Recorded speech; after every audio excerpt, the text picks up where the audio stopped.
heard them. Oh, Recording in progress. Okay, well, we got Bill set us up on recording, so why don't we go ahead and get started? And when LeCount gets fully on, we'll welcome him into the meeting. We do have a speaker today, LeCount Holmes, and he'll be doing he's a reenactment actor of Frederick Douglass from my home state of Maryland, by the way, Frederick Douglass. Okay, Bill, why don't we get started? Bring up the Rotary motto. we can do it without the picture, can't we? Yeah, he's working on it.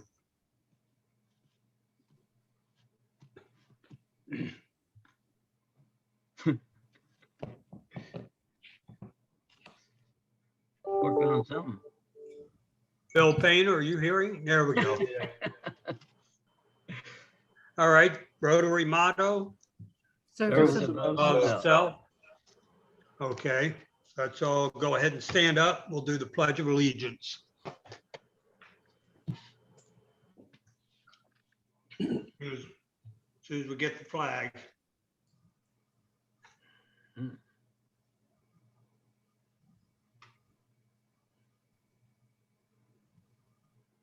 There we go.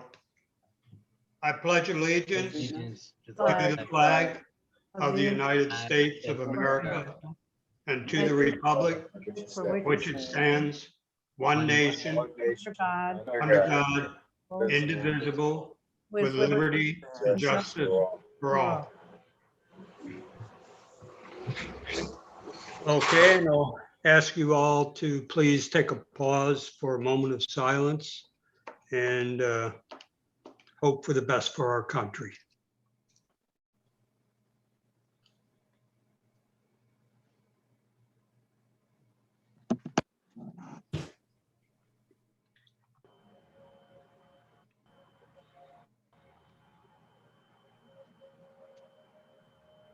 Okay, thank you very much.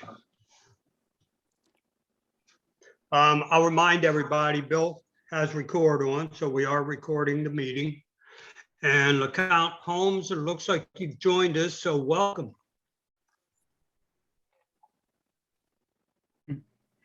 Okay, LeCount, we'll bring you up. We're going to take care of a little bit of business first. And probably in about 20 to 25 minutes, we'll ask you to please speak to us.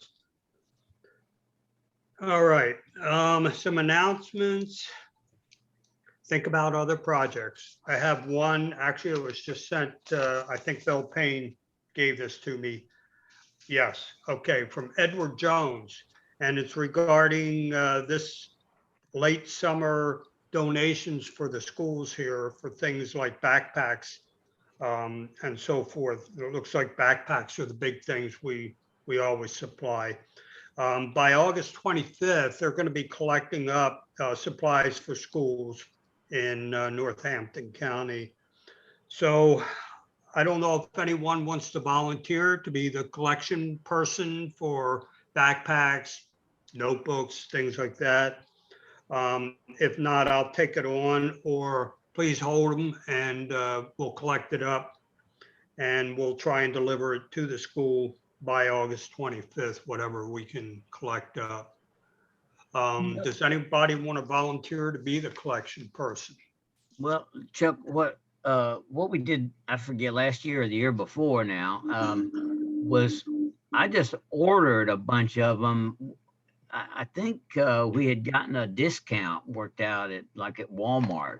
Okay, And we just ordered quite a few of them, and Walmart delivered them directly to the collection center. I think that's a great plan. I know the year before last, we had a box at our in-person meeting and we were putting the supplies right in the boxes as we met over at the coffee house, and then one person delivered all of it. But with this Zoom meeting stuff still going on, I think your idea is a lot easier and a lot better. Well, another thing we could do is have a box at the park on the 17th. Okay, that's a good And idea. you can bring your pencils and notebooks, and if you would remind everyone the week before. Okay, that's a good idea. All right, well, we'll still do it Paul's way too. Yeah, both, Um, every way we can. Right. And yes, we'll have some boxes at the park then, bring supplies, backpacks, paper, notebooks, anything that has to do with what school kids need these days. And we'll collect it up. I'll bring them home with me after the park meeting and I'll deliver it over to the location. Hey, All Chuck, right. Yeah, Chuck, I can help you with the the logistics of picking them up, dropping them off and getting them up to the school if that helps. yes, it does. Okay. Actually, it's, you take it up to Willie Randall's office. Yeah, Okay. Perfect. okay. I'm scribbling down a few notes. Okay. As far as projects going on, we don't have Bob with us, so we won't catch up on the fire hydrants. I'll tell you about the caboose project real quick. Larry Lamond and I met up there last week, and we're just sort of doing an experiment with the sanders that we bought, and not going too well. We got 2 coats of paint plus rust. And it was very time consuming. We were up there almost 2 hours and got maybe 20 square feet sanded down of the roof. Maybe about 25% of the little part of the roof that rises up. And we weren't down on our knees, we were standing. The rest of the roof, we would have to be down on our knees. And so altogether, we probably got about 5% of the roof sanded down in 2 hours, and not very well. There's a lot of rust. So I emailed Mike Ash and said, we really think it'll go a whole lot faster and it'll be done better if we do the sandblasting like they want to do the rest of the cars, at least the roof. The sides of the caboose aren't as bad, and we may actually be able to paint right over the sides of the caboose. Jim Rich is also part of that committee, and Walter Childs. Jim Rich actually talked to somebody who's sort of a paint expert, and they recommended painting right over what's there. But I don't want to do that because what is there is chipping off. It's got 2 coats of paint. It's got rust under it. I don't want to just paint over that. So I asked Jim Rich if we can get that painting expert to meet us out at the caboose, eyes on, and then give us a recommendation. So that's where we're at with that. Anybody else have anything on ongoing projects or ideas for new ones? Hey, Chuck, I have a question about the caboose. Yeah. Has the asbestos been abated on that? I'm sorry, ask that again. Asbestos. There should not, there's no insulation on the caboose. The only place there could be asbestos, if there is any, would be with the brake shoes on the caboose or any railroad car. And that was ordered, changed even back in I think the 1980s, that all brake shoes had to be taken off of railroad cars that had asbestos content. Okay, well, the reason I asked is because, you know, the car that's down down by Strawberry Plaza, that has to be all the asbestos on that. Okay. Has All right. had to be abated first. And they said there may be even some underneath because, you know, but anyway, I just asked that question because John Coker was down there and for example, said that Canoni was going to take care of any of the asbestos abatement that needs to be handled. But I just wanted to make sure that Okay. that the caboose doesn't have any asbestos on it, because that might hinder painting. You know, I don't want something to be painted and then, oh, well, now we got to do this and then you have to repaint. So I just throw that out. Okay. Well, actually, the undercarriage, which is the wheels and the brake systems and so forth, if you look at the caboose, that is well painted. That's not even gonna have to be touched. So I know asbestos is, well, it's not okay, but asbestos does not cause a problem if it's not disturbed. So, but that's a good point. I will ask Mike Ash, the museum guy, if that car or any of those cars have been checked for asbestos and abated and removed if it's found to have content. All right, thanks, Bill. What about the lead paint, lead in the paint? Any considerations for that? Ask that again, I'm sorry. I said, what about lead in the Lead. paint? I don't know how old the paint job is on there. There are 2 coats of paint on the roof. So that caboose was built back in the 1940s, so it's 70+ years old. So I'm sure it's had 2 paint jobs on it at least. And back then, yeah, lead paint was the thing. Right. So the paint needs to come off. You're using and mask, protective mask, right?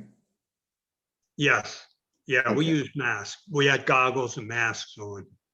Okay. So we did sand, like I say, about 20 square feet.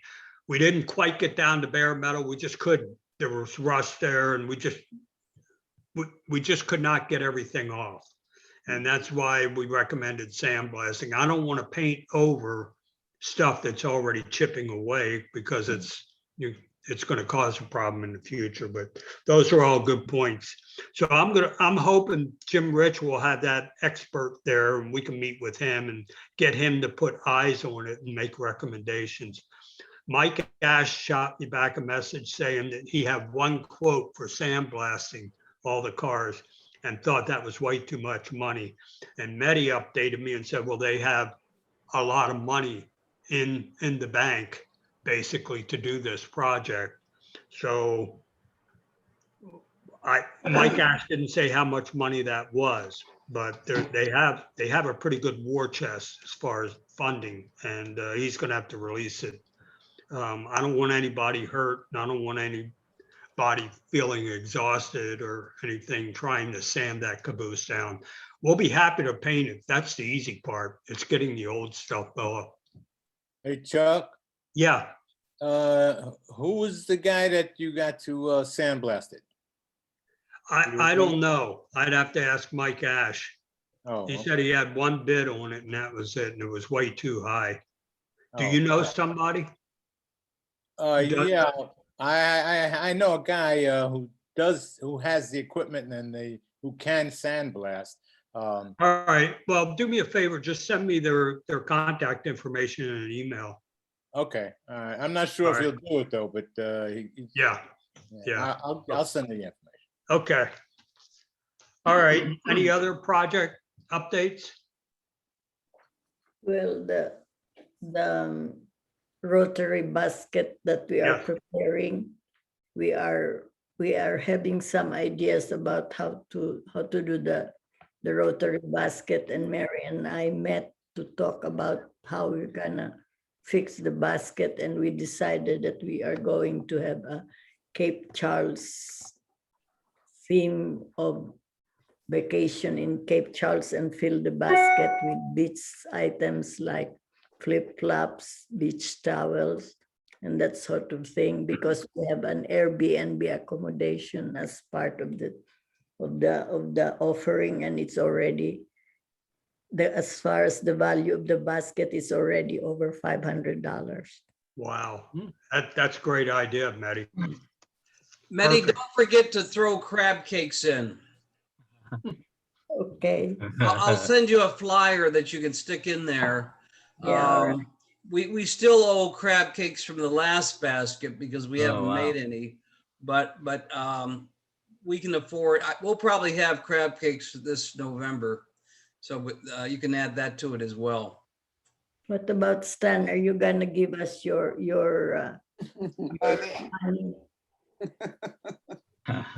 Sure, no problem. Okay. Okay. All right. Anything else on any projects?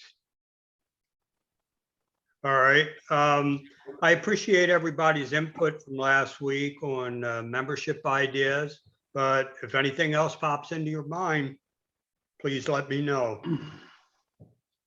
We do have the Central Park meeting coming up August 17th. We'll get an update here shortly from Dr. Strong on COVID, but right now, as far as I know, we're still on schedule for that. The district governor meeting, we're getting short on time. I need to turn in a count by August 17th. So we're about 3 weeks away from that. And they need the counts on the 17th in order for us to have the dinner on the 24th.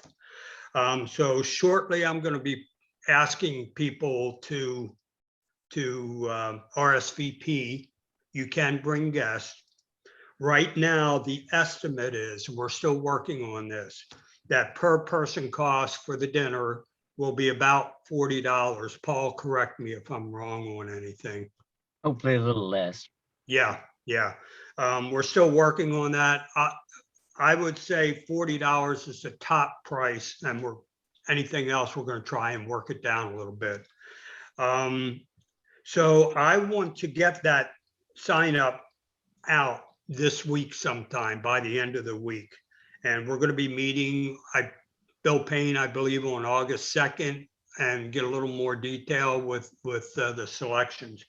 But what Paul and I have talked about, and with Bill Payne, is to have a la carte with at least 2 selections, a meat and poultry. So that's kind of where we're at, and then desserts and then salads and things like that would come with it. It will be a cash bar, but other drinks will be part of the meal as well. Paul, you want to add anything to that? No, just in case a la carte causes confusion, it's really a buffet line. Yeah, And there will be 2 selections and vegetables and such. Right. right. Okay, so look for an email by the end of the week asking all of our members to go ahead and RSVP. And Bill Payne, I'll ask you for some advice. As far as the other 2 clubs, all I really need to do is contact the presidents of those 2 clubs, and they will get their own club members to RSVP, right? Is that how Right. that? You have to work closely with the other 2 presidents Okay, and give them just a few days to come back with a count. all right, If you keep the pressure on them, you might have something by the 17th. okay, all right. But Okay, on thanks. that one, I'd pick up the phone and call Adair and what's his name at Exmoor and get them going. Okay. All right, I will do that. Thanks, Bill.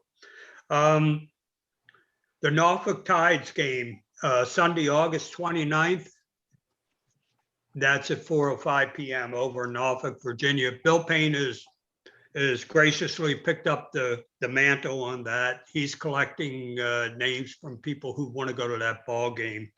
Right now, it's order your own tickets online, and it's everybody right now for themselves to get over there. Depending on how many people, though, we may hire a bus to take everybody over at once, or you can look for some carpool options. Bill, correct me if I'm wrong on any of that. No, you're good. In fact, I'm delighted to spearhead this thing. I've already purchased my ticket, and I've even bought an extra seat.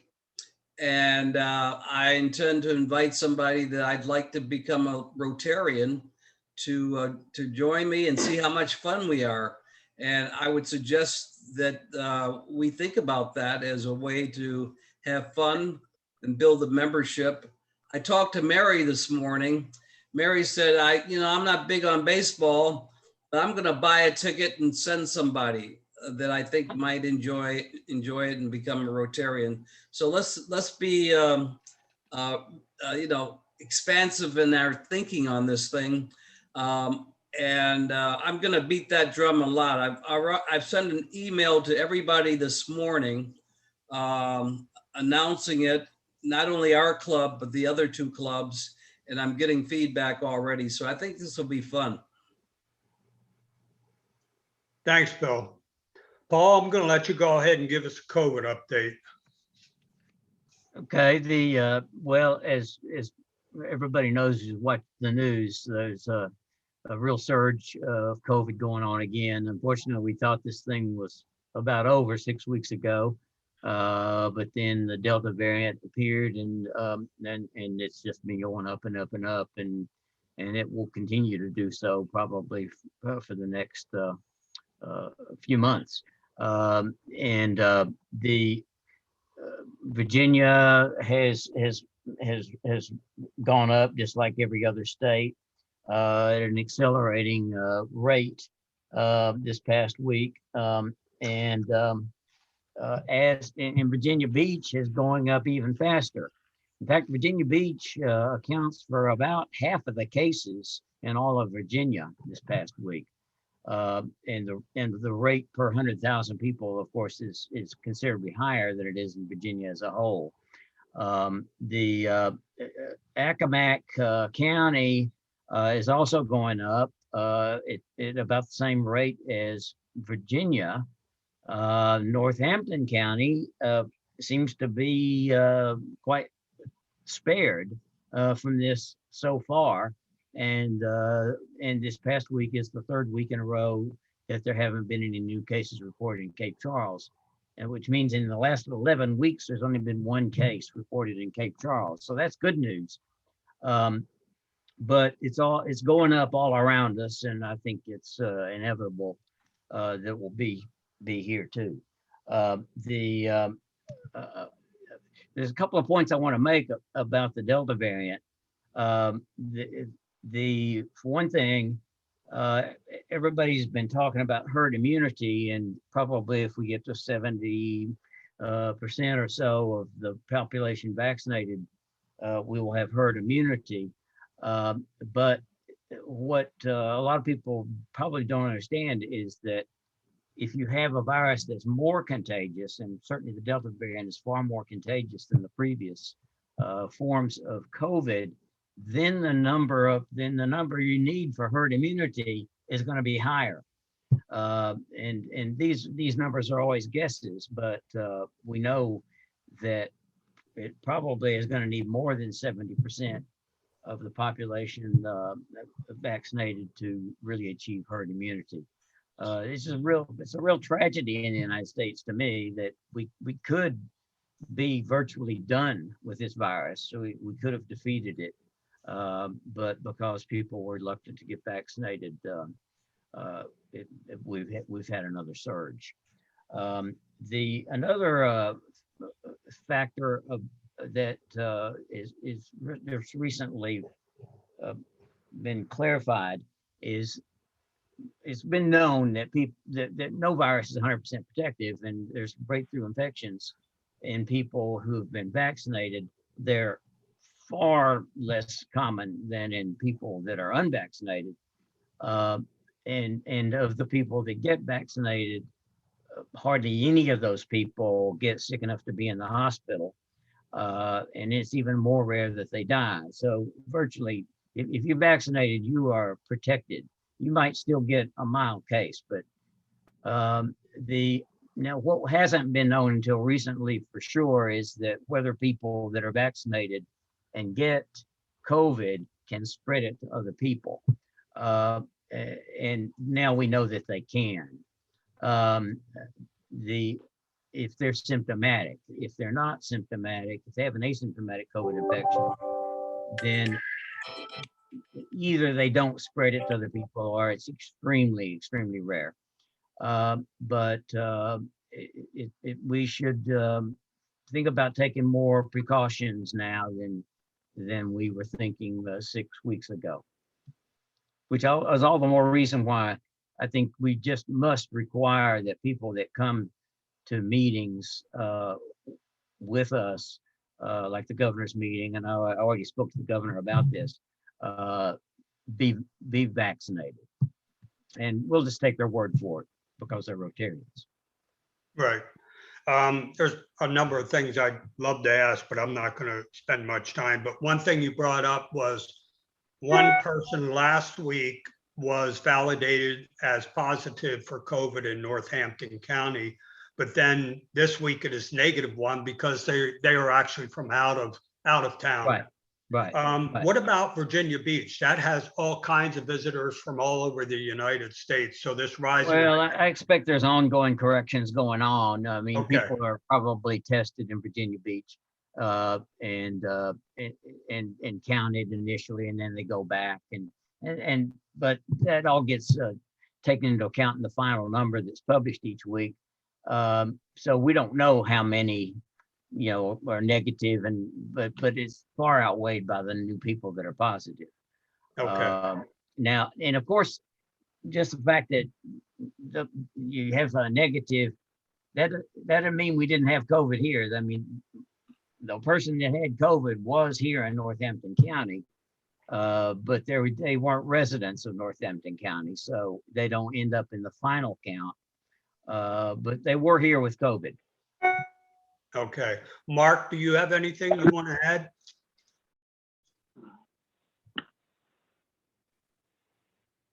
No, I heard there were 4 cases at Purdue, the chicken factory last. That may be where some of the spread, and I were unvaccinated, so. There were 17 new cases in Accomack County last week. Okay. Anybody have any questions for either the doctors or Medi? All right, we'll move on. Real quick, still looking for awards committee chair. Call your buddies if you haven't talked to them for a while. And as Bill mentioned about the baseball game, outside of the baseball game, still invite your friends and neighbors to join one of our meetings, especially as we start getting back face-to-face meetings. Let's bring some guests in. Bill, how about we shoot on to Happy Dollars.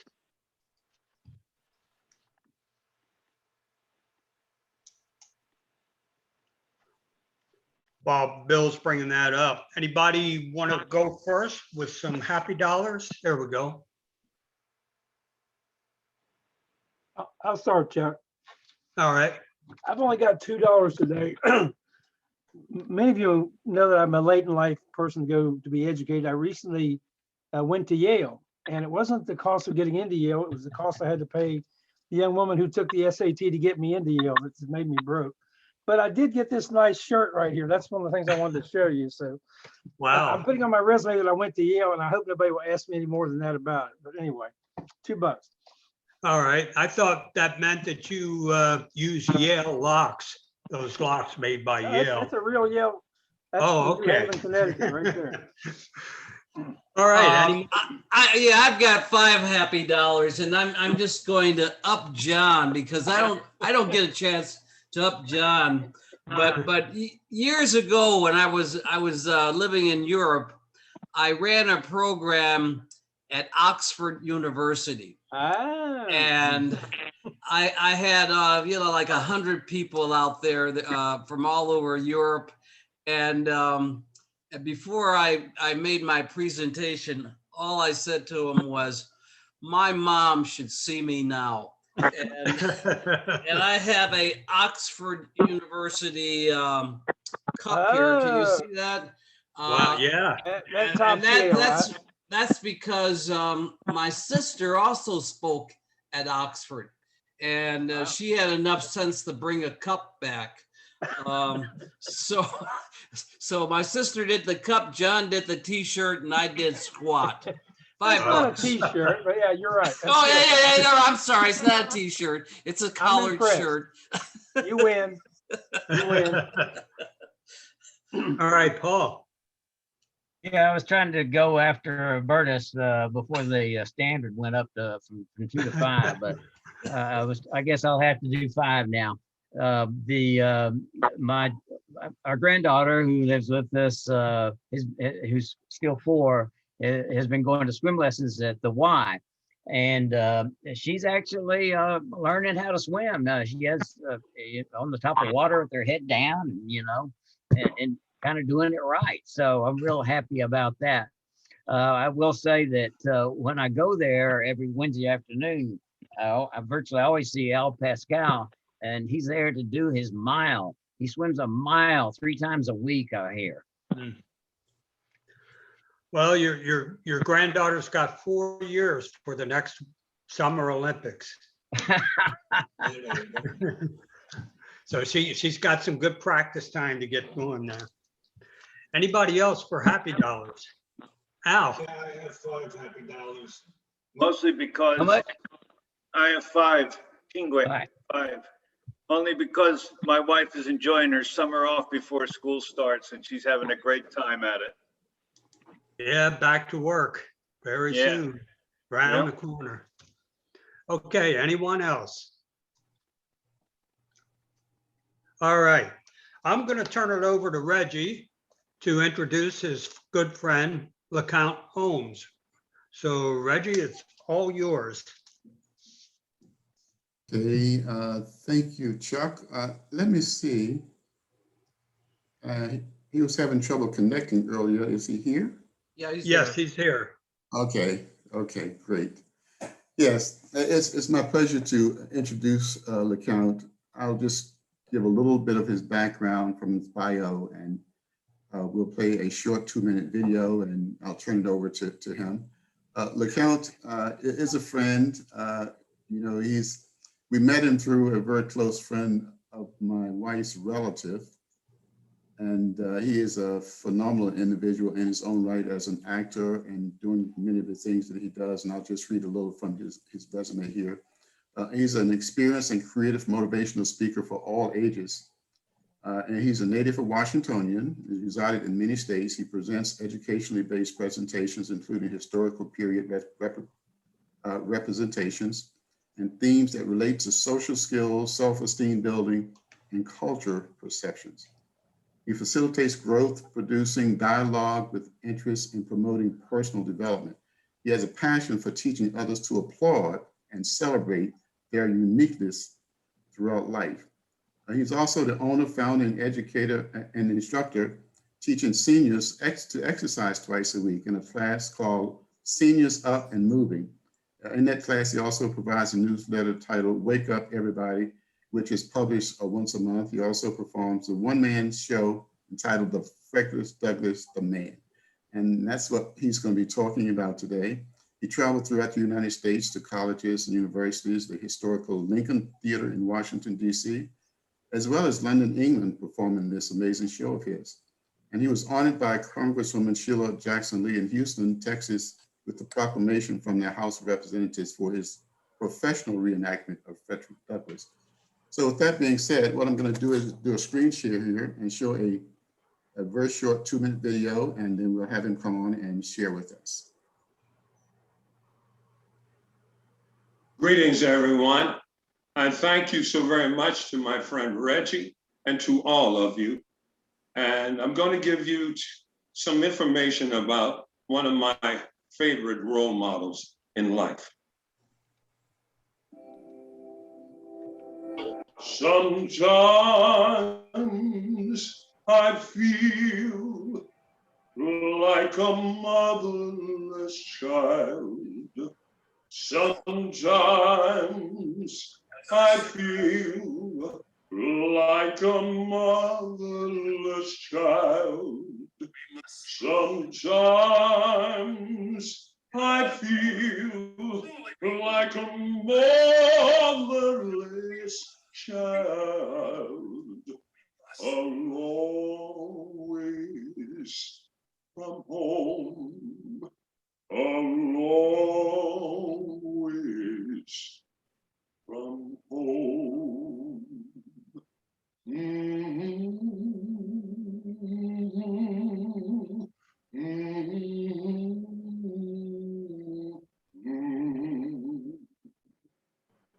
My name is Frederick Douglass. I was born February the 14th, 1818.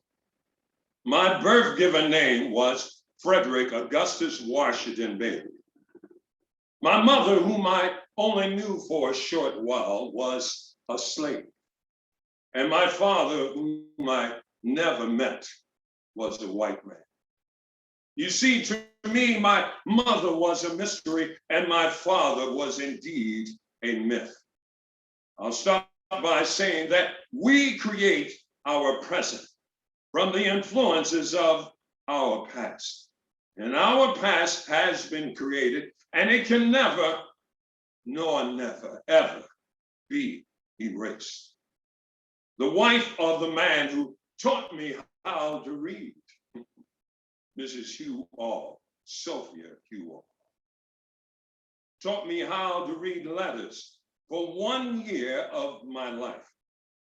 I was at the age of 12. You see, you must understand that provided that you were the color of my skin, there were laws in these United States of America that forbidded you from reading, writing, thinking, and being a human being.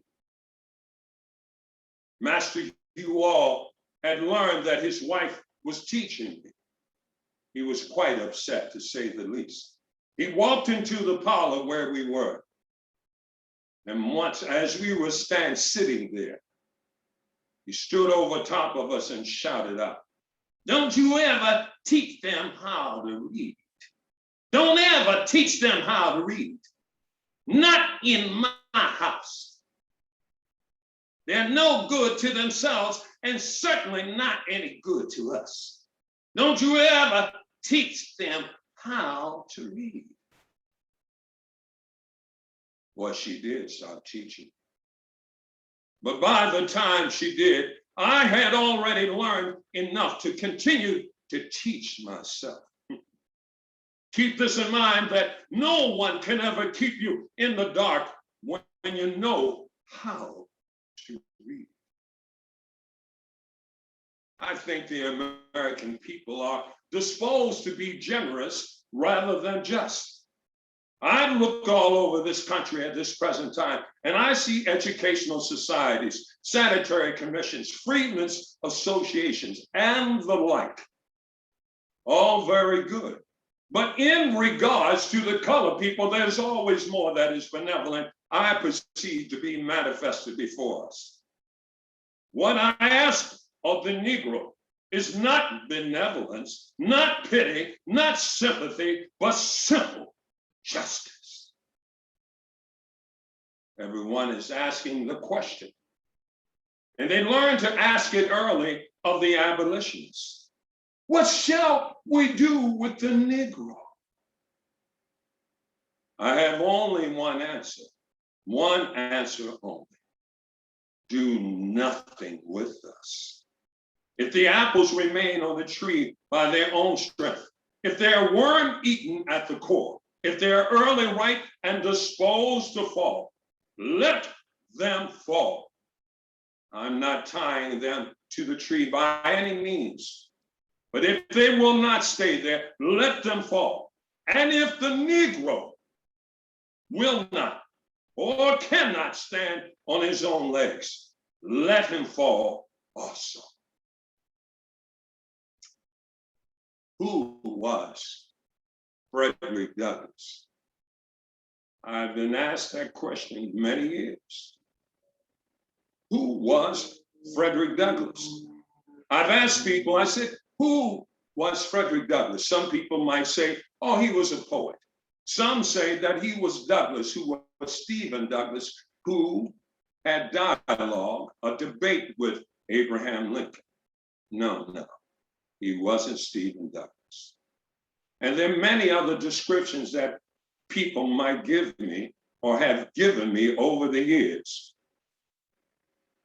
But most people I've learned over these many 20-something years, most people know Douglass by his name, but they don't know how many great things he did and where he came from. As I said in my brief monologue, he was born a slave. that was appropriate in these United States of America for people who looked like me.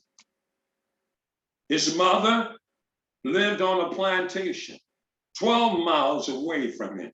You see, his grandmother, Betsy and Isaac raised him until he was 7 years old.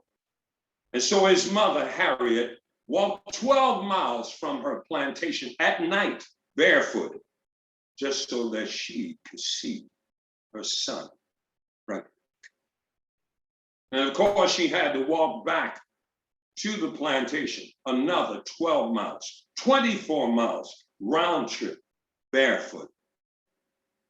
Douglas said that all he remembered about her, that she was extremely dark and she sang spiritual songs as she held it in her arms. By the time Douglas was 7 years old, Harriet, his mother, died. You must understand that it was the responsibility of many slave grandmothers to raise their children to a certain age and then ship them off or take them to a plantation to be a slave. And so the grandmother did exactly that. Frederick was 7 years old and she walked him to the Y plantation. The Y plantation was the largest plantation along the eastern shores of Maryland. Frederick's siblings were there, relatives were there. Edward Lloyd was the owner. Douglas lived on that plantation for several years.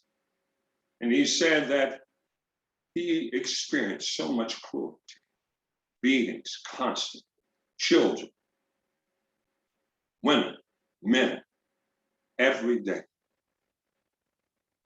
Edward Lloyd sent Douglas to Hugh Hall and Sophia Hall. And as I mentioned in my brief monologue, Sophia Hall taught Douglas how to read letters. But the interesting thing is that once she stopped teaching Douglas, Douglas said a light switch went off in his head, and he realized that reading was the key to freedom. And so Douglas would play with little white kids in the yard and play a game called, I bet you don't know this word. And they would say yes, and they would give him that word. He retained that word, those words. Hugh Hall, his master, gave him chores and sometimes would give him money. And Douglas saved up enough money, 50 cents, to purchase the Columbian Orator. It was an educational book with speeches, poetry, and so on. It taught Douglas in time, it taught him how to project his voice. It taught him about words. It taught him many things. He retained all of that information. Fast forward, Hugh Hall, by the time Douglas was 15 years old, and knowing that Douglas could read and write, he was indeed a threat to the master. And so Hugh Hall decided to send him to this man by the name of Edward Covey. Edward Covey was notoriously known along the eastern shores as a slave breaker. His name was, the slaves, was Snake. So Edward Covey and Douglas, first 6 months, Douglas said he was about to give in because Edward Covey was beating him every day. He knew that Douglas was strong. He knew that Douglas was very articulate. He knew that Douglas was brilliant and that he was afraid of Douglas. And then 6 more months, a year, this defining day in Frederick Douglass's life. Edward Covey told him to do something, and then Douglas decided, never again will any man beat me, never. And they fought and fought.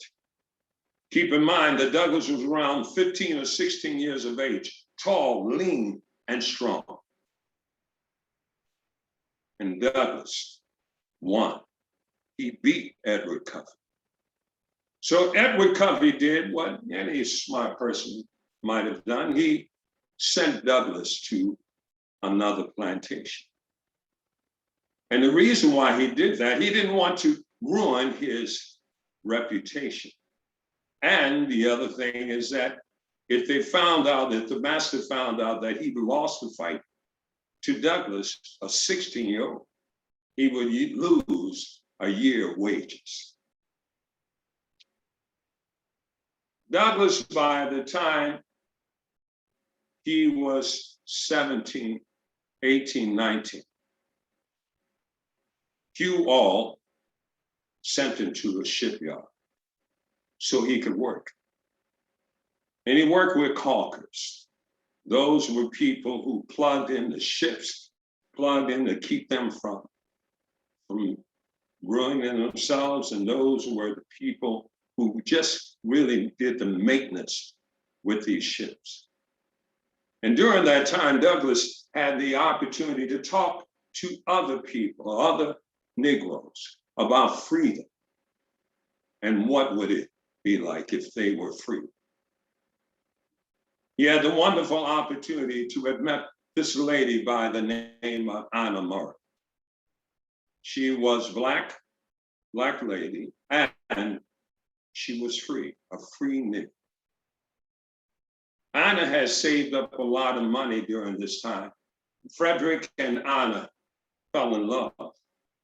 Frederick knew that it was time for him to go. He attempted several times, but unsuccessful. But then there was this time that he was determined that he was not going to be a slave. Anna gave him some money, and Frederick took off. He disguised himself as a sailor. He boarded a train, and then after that, a boat. He went to Philadelphia and then New York. He sent for Anna, and they married in New York.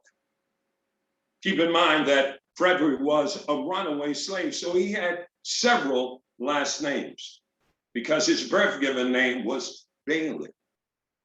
And so they headed towards, he and Anna headed towards New Bedford. He had a very dear friend by the name of Nathan Johnson, who was a free Negro. And once he arrived in New Bedford, New England, he was amazed how he had the freedom that he had to move about. Nathan Johnson read this book, Lady of the Lake, written by Sir Walter. And in there, he discovered a name of Douglas. And Douglas liked the name. Douglas wanted a name that he thought that was very dignified and certainly different from the name that he had. And from that point on, he escaped for freedom in September of 1838. He became Frederick Douglass. Douglas and his wife settled in New Bedford, New England. And Douglas met this man by the name of William Lloyd Garrison. The way that he met William Lloyd Garrison, there was a young man serving newspapers, and one of the newspapers he was serving was The Liberator. William Lloyd Garrison was a white man, but an abolitionist. And so Douglas made it a point to meet William Lloyd Garrison. And they did meet. They connected quite well. But what puzzled William Lloyd Garrison was that Douglas was extremely articulate. And he didn't know any slave who was as articulate as Frederick Douglass. So William Lloyd Garrison took him to his friends, the other abolitionists, and said he wanted Douglas to speak before his abolitionist friends.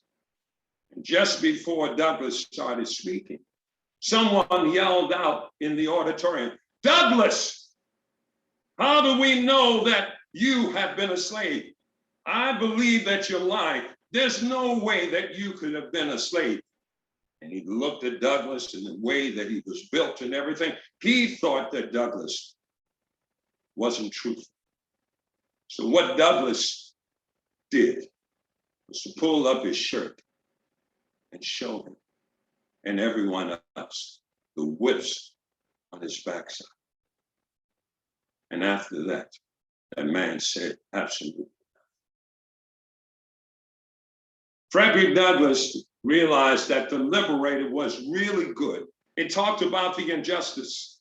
It talked about the slavery in America, that it should end.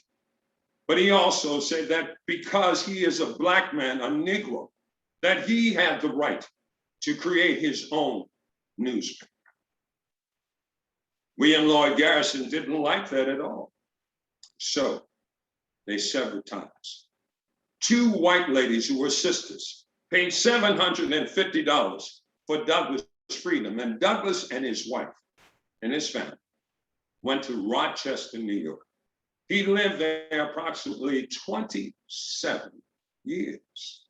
It was his home. And there he started the North Star newspaper and talked about the injustice of slavery, the cruelty of slavery. 27 years had passed, and Douglass, by the way, had experienced many things. He connected with women's rights, women who were talking about the freedom and the rights of females, and he was on board with all of that. He also gave a speech about the 4th of July. And when the Anti-Slavery Committee of Women asked him to do it, he thought, are you trying to make a mockery of me? This is not my celebration. It is yours. And so brilliantly, Douglass, he did write his speech. He wrote it and then he gave it on the 5th of July. He said, what to the American slave is your 4th of July? I answer, it is a day that reveals more than all other days the injustice and gross injustice and cruelty to which he is a constant victim. To him, your celebration is a sham. Your boasted liberty, your parades, your religious parades. So go where you may and search where you will and roam through all the monarchies and despotism of this world. And you will say with me, for revolting barbarity and shameless hypocrisy, America reigns without rival. Needless to say, there were many people who didn't like his words. He spoke from his heart. He spoke from his experience about the 4th of July. And keep in mind, the 4th of July, when it was written in 1776, people who looked like Douglas and me weren't considered as human beings. Douglas' house was burnt to the point that he lost many of his important papers. Again, he had lived there 27 years. He had an idea of what happened, but then he decided to move his family to Washington, D.C. In living in Washington, D.C., many great things happened for Frederick Douglass. He became the first U.S. Negro Marshal of Washington, D.C. He became the ambassador to Haiti. He became, or better yet, he was nominated as the first Negro president and vice president of these United States, although he didn't run for it. Frederick Douglass had a plethora of property, and many people don't know. And so, living in Cedar Hill, what he called Cedar Hill, because it had so many trees, and it was in Southeast Washington. A white man owned that property in Southeast Washington and vowed that no Negro would ever live there. What a difference a day makes. So this man, this white man, lost the property because through bankruptcy, Frederick Douglass was the president to Freedmen's Bank, which was across, he had an office across the street from the White House. And a friend of his said, Frederick, this man is losing his house because of bankruptcy. I think you have an opportunity to purchase it. And they worked on it and worked on it. It took him 2 years, and he bought that house in Southeast Washington. A young man came to Frederick's house in Southeast Washington, Cedar Hill, an African American. He wrote for this African American newspaper. He said, Mr. Douglass, I'm so honored to be here with you today. But I came here today to talk to you, to write a story about you. And I know that many others have written stories about you, but I want to write my story about you in my way. What is it that you would have me to say to everyone? So Douglass clearly thought about it. Quietly, as he was thinking, he said, where there's no struggle, there is no progress. I escaped from slavery. Where there's no struggle, there is no progress. I was determined to read, to have my freedom. Where there's no struggle, there is no progress. The first U.S. Negro Marshal in Washington, D.C. Where there's no struggle, there is no progress. I believe that in order for this country to be these United States of America, we must join hands together and understand that we must be as one. Then Douglass looked down in that young man's eyes. As I look into your eyes this morning, Douglass clearly said, we must never forget America. To agitate by the grace of God Almighty. Agitate. Thank you. Thank you. Thank you. Chuck, I don't know if you want to have a question or two. I know that we're a little over time, so I'll turn it back over to you, but thank you so much for the count. We appreciate it. Thank you, and I was trying to be conscious of the time, but I get so caught up in it. Forgive me, everybody, yeah. LeCount, that was quite a reenactment. I have to thank you very much for bringing that to our attention.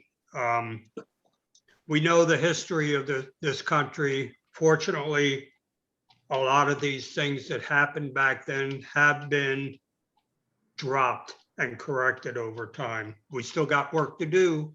Yes. Absolutely. Yes. But we're on the right path. We're moving away from these situations. The only thing that I can hope also in the future, because in the world, slavery still exists. There is about 46 million slaves still in this world today. And hopefully the countries where it still exists today can learn a lesson from our history. And maybe one day the whole world will have exactly 0 slaves.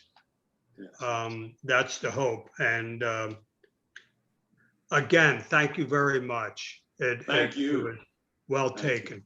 Does Thank you. anybody have any questions for LeCount? I think everybody's quiet. Yeah, yeah. I think everybody's in awe.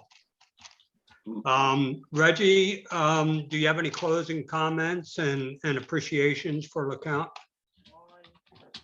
Yes, I know that he's been presenting this information for many years, and it touches people in many different ways. So we certainly appreciate him taking time from his schedule today. Usually his presentations are ones that, you know, he receives some type of remuneration for because it's expensive traveling around the country and around the world. But he decided to do a free speech for us today. We really appreciate you, LeCount, and God bless. Absolutely. Thank you. And, Okay. and I'd like to say something very briefly. Sure. We live in this country. Obviously, it's called the United States of America. I think if Douglas were here today and realizing some of the same struggles that were going on 100 years ago and more, would be amazed. It's going to take each and every one of us to make a difference. I wrote an affirmation. I created this affirmation, and it says that in order, if we fail to pass the baton correctly, we cripple generations to come. But if we pass that baton correctly, we will empower generations to come. So despite whatever your parents or your friends or your community has told you, and you know within your gut that it's not right, it is our responsibility, every last one of us, to make a difference while we're here. And I'll leave you with that. And I say thank you to each and every one of you, and certainly to Reggie. Peace and blessings, and spread love, everybody. It's so important. Spread love. Again, thank you very much. Thank you very much for those words, LeCount. Thank you. All right. All right. If there's nothing else, we're going to close out the meeting. And as Rotarians, the things we think, do, and say are: 1, Is it the truth? 2, Is is it fair to all concerned? 3, Will it build goodwill and better friendships? And 4, will it be Will it be beneficial to all concerned? Thank you all, and have a great week and a great rest Chuck, of I the have a day. quick Yes. announcement. Okay. Please, the members of the site committee of the Invisible History, please remain because we're going to have a meeting after this. Okay. All right. Again, thank you, everyone. And LeCount, thank you very much. Take care now.